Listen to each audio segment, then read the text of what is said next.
Greetings! Today we discuss our version of BlackBoxWarrior, OKULTRA by Willwood, municipal budget cuts, and so much more on this episode of Bear Ghost Invents the Podcast!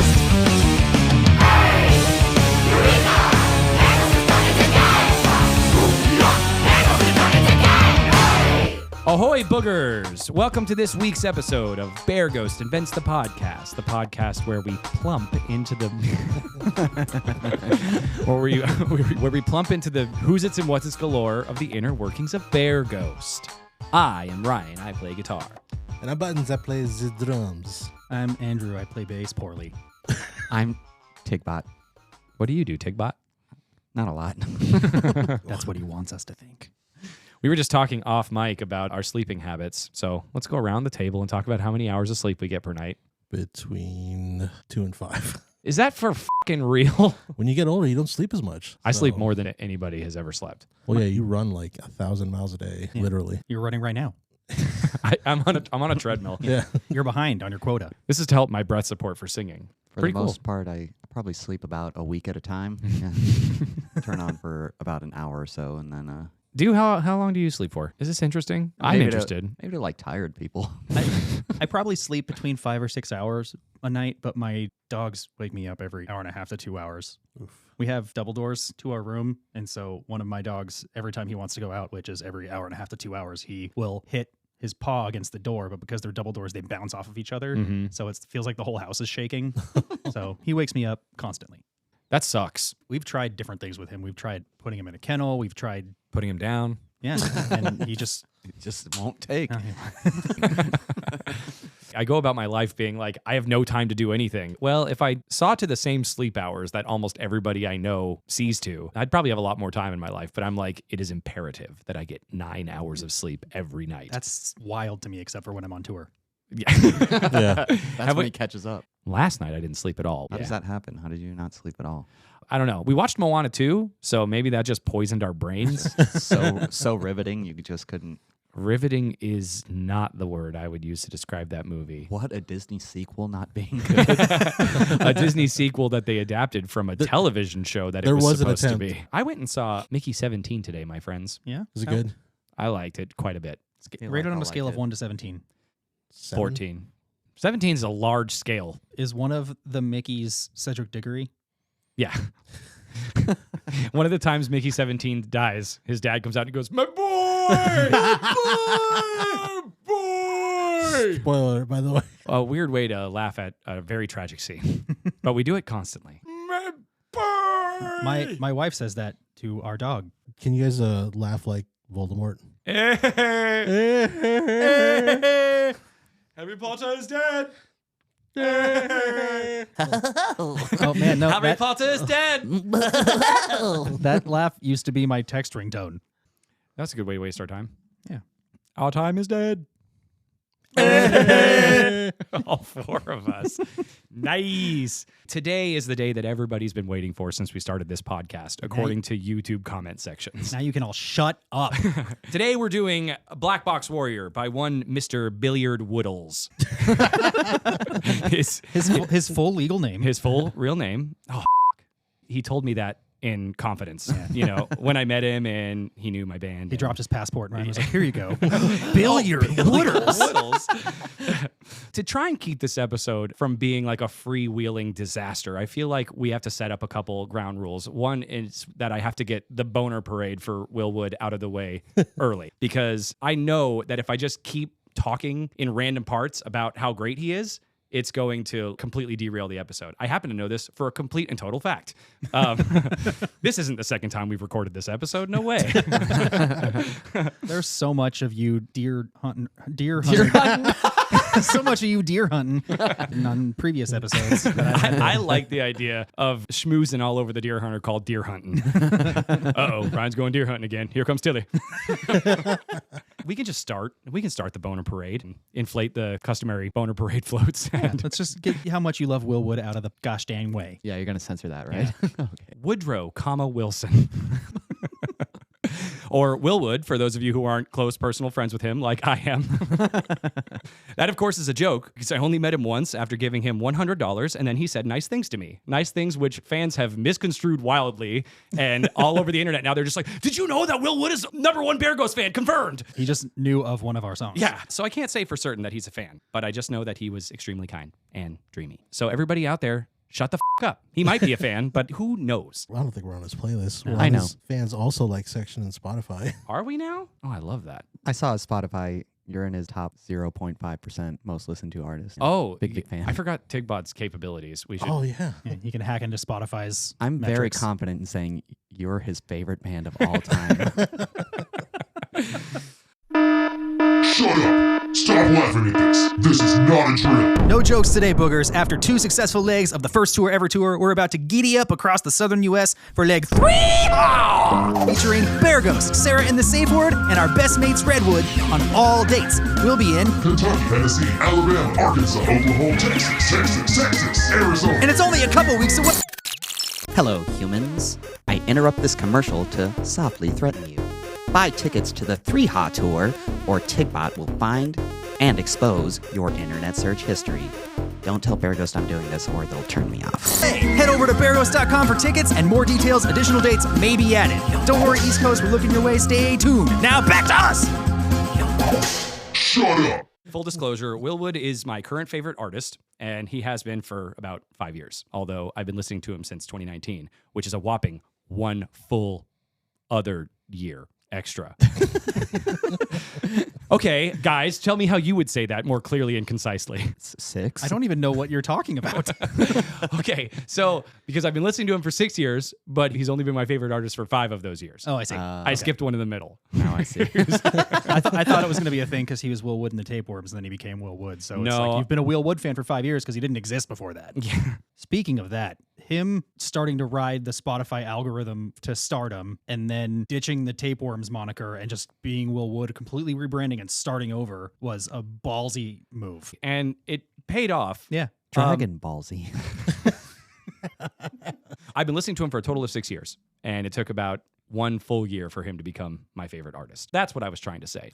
Spotify's algorithm, which Mr. Woods fans will no doubt know that he's famously fond of, put Mr. Capgrass from Selfish into my Discover Weekly, and that was when the inaugural Boner Parade commenced. I immediately sent that to Andrew, and in stunning Andrew fashion, he didn't listen to it. That's me. But it's not often these days that a song will make me go and visit somebody's entire discography. But I was just blown away by how that song was kind of the exact music that I wanted to hear, and I had been trying to, in some degree, write. I loved it, and I kept coming back to that album over and over and over again. And I guess I got into him at the right time, because right after that, he released Love Me Normally in promotion for the Normal album. And that's also when he did the aforementioned rebranding.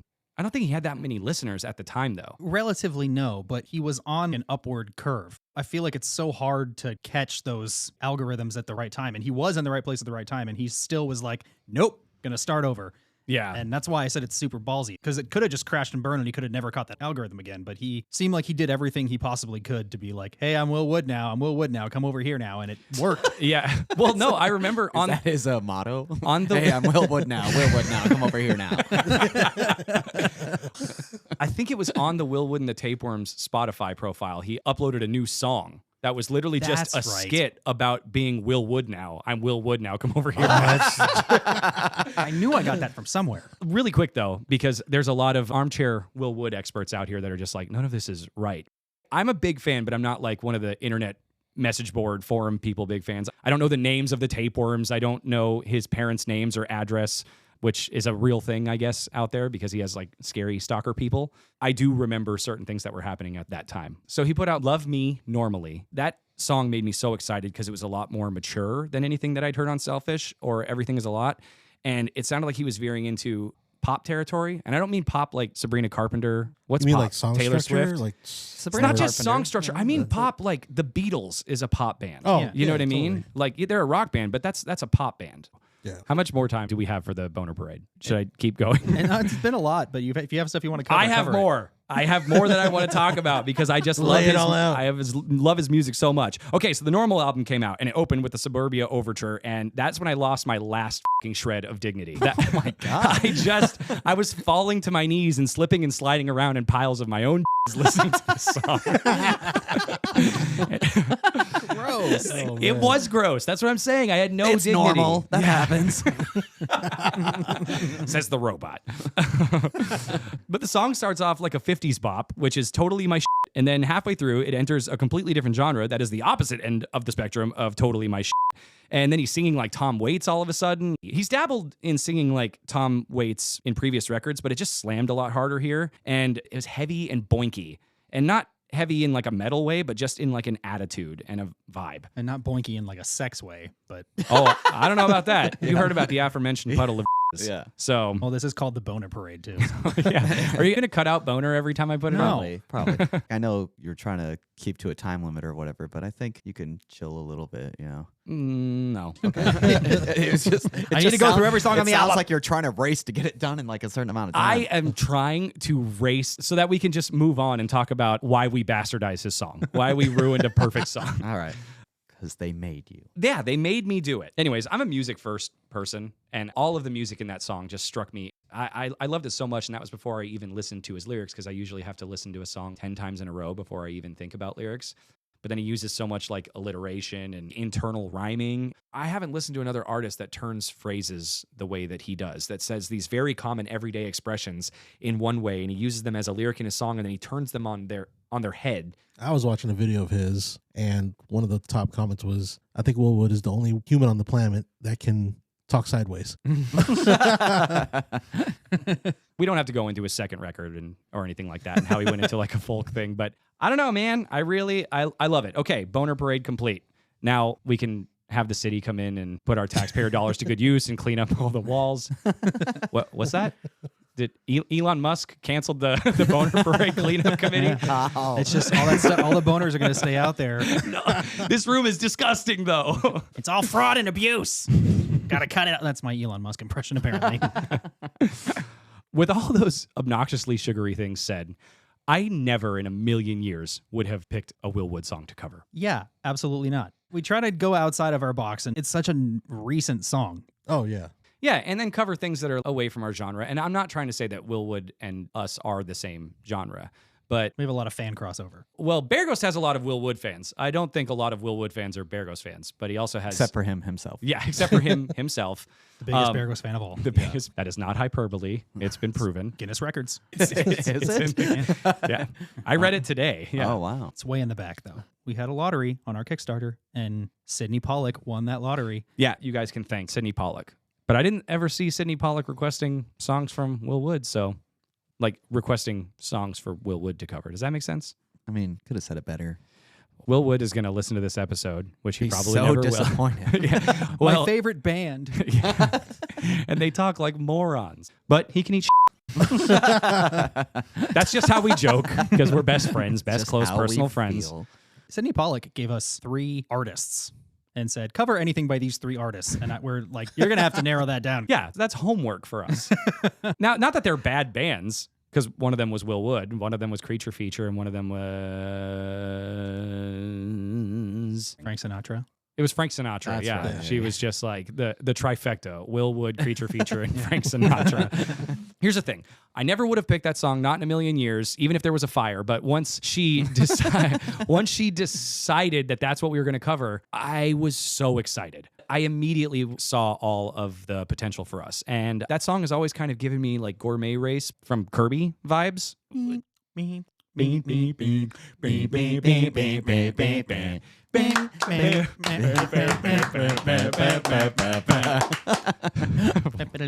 Keep going. That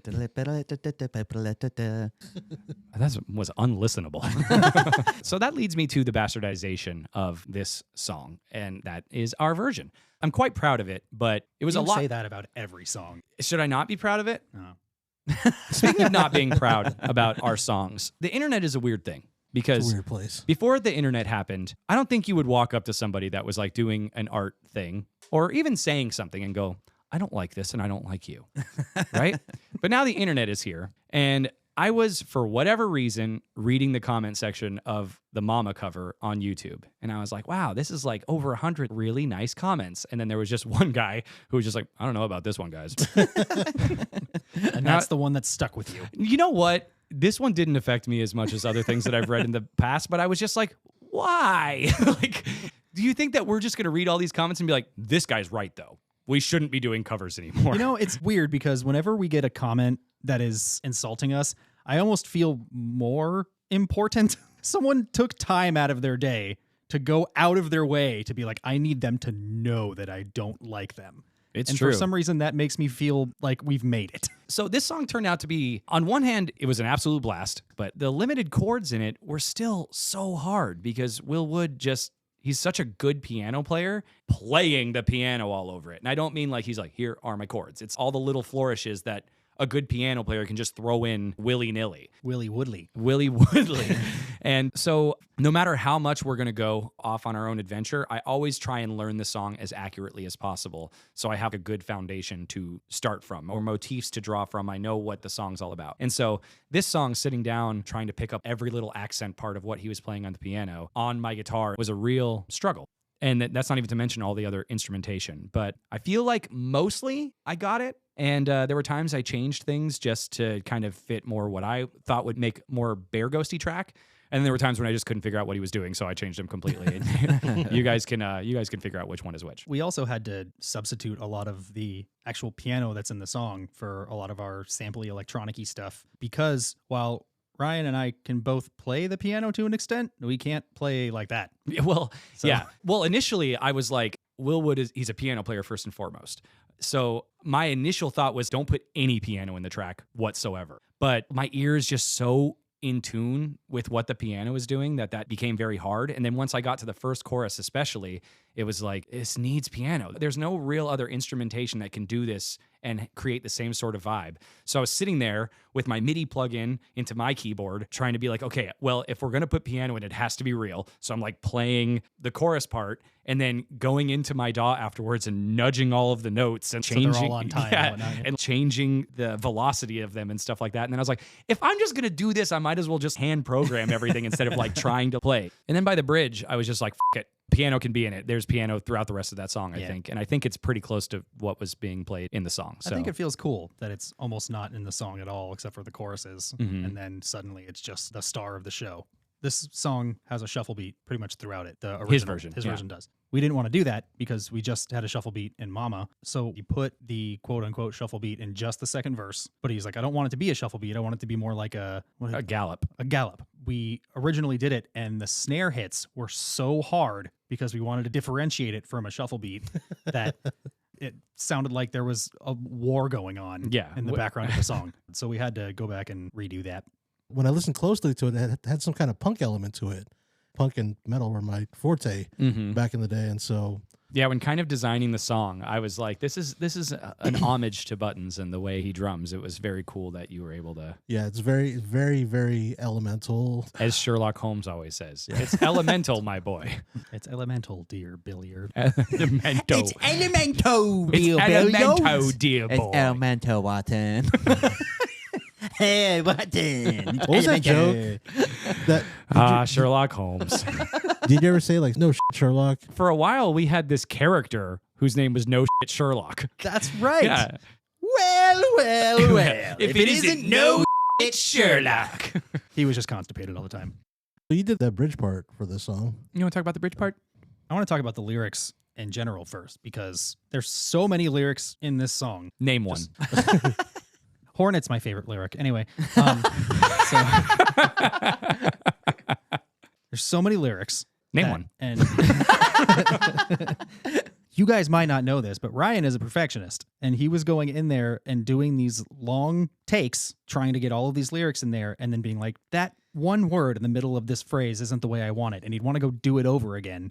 And at one point, we had to just be like, you cannot do that. We're never going to finish this song. Okay, so I was trying to do long takes. I could be wrong, but like it sounds like Will Wood is doing in the track. So I was trying to do long takes all the way through and not do a bunch of punches.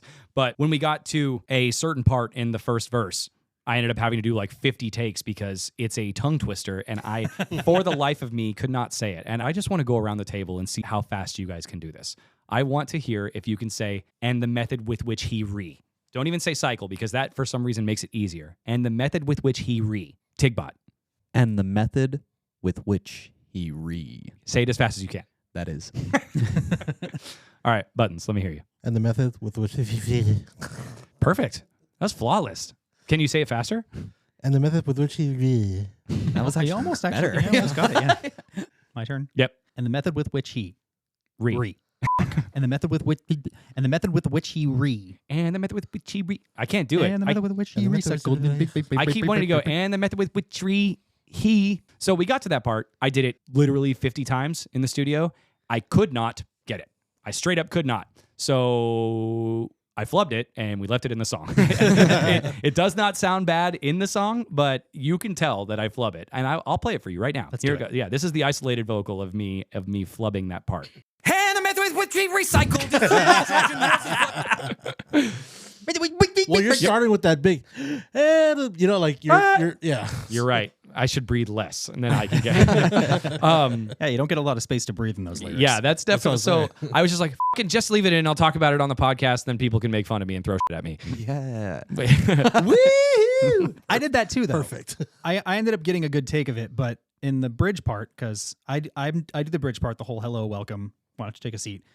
I did 2-3 takes of it front to back without stopping, and I could not say the word tendrils. There's so many words in that part that I should not be able to say that fast, but tendrils was the one that got me. I kept saying tendrils. Yeah, you didn't stumble at all through blooming Escher Mandelbrot head, Yeah. but you couldn't say tendrils. Or Namibian Himbus tie-dye you, your ears pierced with a Phineas Gage flagpole. Did you die before your day? Looking up words to this song was the most I've read in my adult life. Like, I had a physical dictionary next to me and a magnifying glass, and I was flipping pages so fast that there was smoke coming out of them. By Joe. Is it by Joe? It's by Jove, but I say by Joe because I'm a dumb hick American. Speaking of the bridge, Speaking of the bridge. you might have noticed during the boner parade, but Ryan was the one that was talking the most. I like Will Wood. I think he's great. At Are you least- best friends with him like I am? No, I don't want to say I'm not a fan because I am a fan. I'm just not a fan to the level that you are. You didn't name your kid after him? No. My son's name is Billiard Woodles. Yeah. It's also Wilson Woodrow. No, it's Woodrow, comma Wilson. Oh, yeah, okay. so Wilson Comma's Woodrow. his middle name. Going into this cover, I wasn't super familiar with the song. I had heard it, but I wasn't familiar with it and the structure. And I know that we were trying to cut time down. Ryan came to me and he's like, I need ideas to either shorten this or cut a few seconds off here and there. And I was just like, why don't we do the bridge the way we do the end of Barbecue, where we're like constantly speeding it up every measure or so.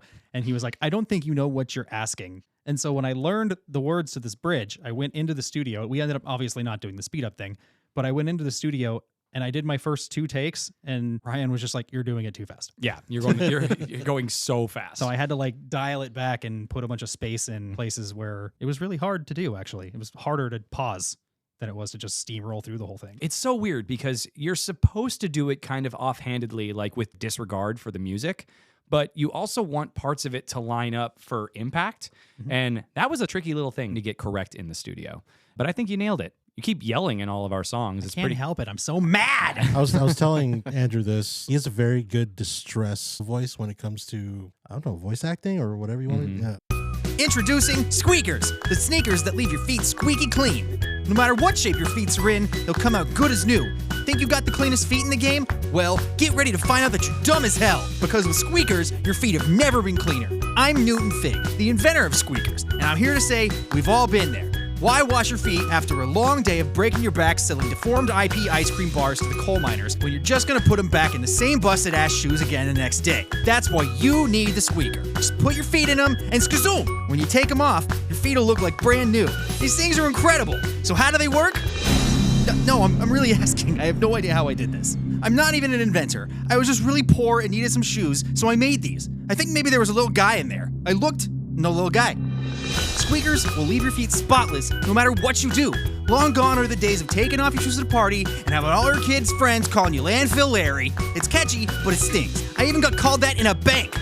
I wanted to see if maybe it was a fluke, so I smothered mashed potatoes all up on my clip cloppers and slid the squeakers on. Took them off, no potatoes. Doesn't make any sense, and I was scared. Squeakers come in all sizes and styles for old people, kids, regular people, all of them. They're environmentally conscious, budget conscious, and water resistant. The soles even clean stuff when you walk. Don't ask me how, I don't know, and I'll just get mad at you. No, really, I'm looking right now, and I can't see any potatoes in here. They're just gone. What is happening? Am I being punked? What's cleaning my feet? Who's doing this to me? I even tried taking a shit in them. Listen, buy the shoes, it'll really help me out. They're good shoes, and I did a great job, even though I didn't do shit. The only rule you need to follow is you can't put your foot in him after midnight, or else it'll make like a little evil twin. His feet will be clean as the dickens, but he chews holes in all your sweaters, he'll mess up your Wordle streak, your wife likes him better than you, and he's like too good at sports. I fucking hate that guy. Squeakers, don't think about it, because it'll keep you up at night. One of the first things I try and do in any song that we're going to cover is try and trim the fat. This is You the like last to body shame songs. Yeah, exactly. I like to body shame songs. And this song I tried so hard, but man, that ass. So I couldn't. He's such a concise songwriter that there wasn't anything egregious about the song. It's longer than I want a Bear Ghost song to be, but it ended up having to be like, so be it. Even though I raised the tempo, I cut out little musical parts here and there, and I shortened the bridge. It trimmed like 18 seconds off the song. And that's crazy when you think about the fact that with The Bells of Notre Dame, that is a 7-minute song that I took 3.5 minutes out of. So the fact that I could only take 18 seconds out of this song is something crazy. When we got to that bridge, that was probably the hardest part for me to transcribe because I did everything as accurately as I possibly could. Any of the dissonant piano parts are all there, and then I had to learn how to play them on guitar too because I doubled them there. And I did lots of programming and kind of reharmonizing of the motif at the beginning and put that in as little 8-bit sound effects. And I don't feel like I really get to dive in that much to songs anymore. So another thing that we like to do in a lot of Bear Ghost stuff is make the ending or the last chorus bigger or sonically different than the previous choruses. And you have that riff the very last time we go through the chorus. And that is such a cool riff. It catches me off guard every time. It's one of my favorite parts of the whole song. That's one of those things where everything just came together. I was sitting in my room. Here's the chords. I don't want to change the chords. I think I put one transition chord into his chord progression there at the end, but other than that, I didn't change the chord progression at all.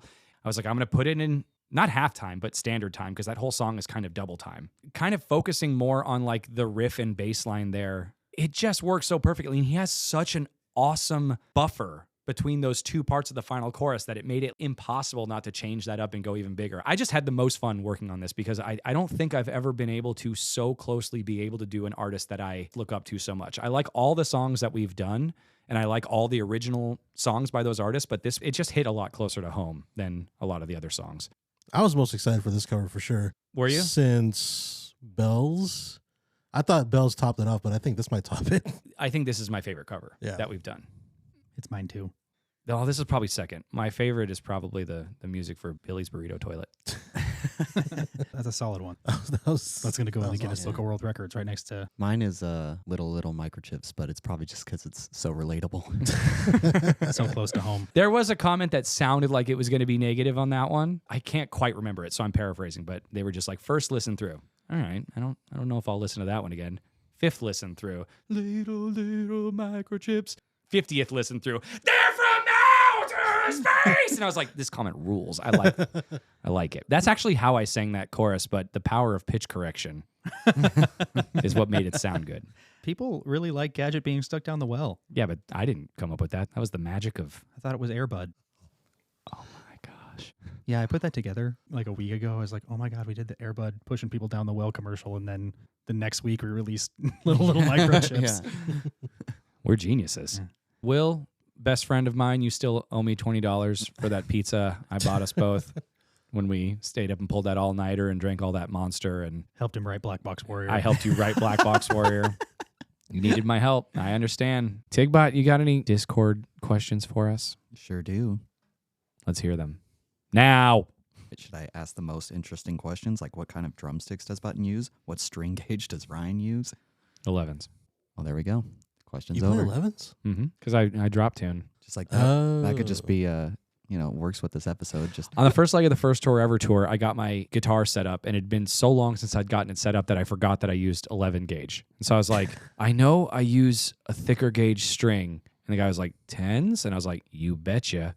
And so he set my guitar up with 10s, and I broke strings constantly on the road. Like, to the point where I kept having to like throw my guitar to the side. I can't change a string in the middle of the song. So I was like just jumping into the audience or playing kazoo solos instead of guitar solos. But it was pretty fun. So if you got to be at one of those shows where that happened, I'm sorry. What kind of sticks do you use, Buttons? I use Vader's, but I use 5B, the extreme. So it's like a little longer taper than a standard 5B. You should try playing with chopsticks. I know. You tried playing with chopsticks? When I'm eating Chinese. Doo-dah. They hate it when you do that. Well, they shouldn't They give don't you like it- drumsticks then. They don't like it when I twirl the chopstick. Hey, stop that! Since I know the answer to this and people might find it interesting, what do you use for grip tape? I don't. I used to for years. Now I use surf wax. Back to my old days. But when Buttons used to surf, he used to take his drum kit with him. Yeah, I used to uses use grip tape for my For a surfboard. surfboard, yeah. Ow. Oh man, Oh my gosh. you know, like a skateboard, right? You Right. put- Yeah, that sounds horrifying. Just sand your feet off. yeah. Grip tape for the surfboard and surf wax for your drumsticks. Yep. All right, Tig, what else do you have? If you guys could choose any of your songs to be a boss battle theme for a video game, what song would it be, and what kind of fight do you imagine? Oh my goodness. Do you guys have anything off the top of your domes for this? I think I picked When I'm Dead because it's more boss level. The road to get to the boss. Yeah. Yeah. Yeah, that totally But the makes actual sense. boss fight, I don't know. Like I want to say Necro maybe. I think the bridge, especially for When I'm Dead, matches that kind of vibe. Yeah. The chorus, not so much. But Necro really works for me for that because when I wrote Necro just musically, you can't hear it super well in the mix because of the vocals, but you take the vocals out, there is a lead going on throughout the entire chorus. And I wrote that song specifically in the vein of Nobuo Uematsu, who is somebody who, like, fans don't know this, but has like a tremendous amount of influence on our music and the way we write music. He did the music for most of the Final Fantasy games, specifically the soundtracks from Final Fantasy IV and Final Fantasy VI. And then obviously like Final Fantasy VII has a million bangers, but that's less where I kind of get a lot of my sound from. But yeah, Necromancer Dancin' was, and many songs of ours have been written with his influence in the kind of vein of the way he does his battle music. So My initial thought went to Starkiller or Heavy News, but not the verses of Heavy News, like the pre-choruses and chorus. I feel like Pre-chorus has down, down, down, down, down, down, down, down, down, down. Yeah. Speaking of Final Fantasy VI is still most of my alarms when I wake up. I have like 4 different Final Fantasy VI songs that wake me up in the morning. do you know the names of any of them off the top of your bean? One of them is Slam Shuffle. Which one is that? Dude. I like how you ask and start singing it with him. I didn't know that was called Slam Shuffle. That's the thing is I don't know the names of most of it. I know Battle 1 and Battle 2. The other one is Terra's Theme, which is the one that plays. Yeah, that's the overworld song from the beginning of the game. Phantom Forest, is that what it's called? Before you get on the train? Mm-hmm. How's it go? It starts with Oh, the yeah. boop, boop, boop, boop, boop, boop. And there's one more. Why can't I not think of it? That It's song. Kefka. Oh, man.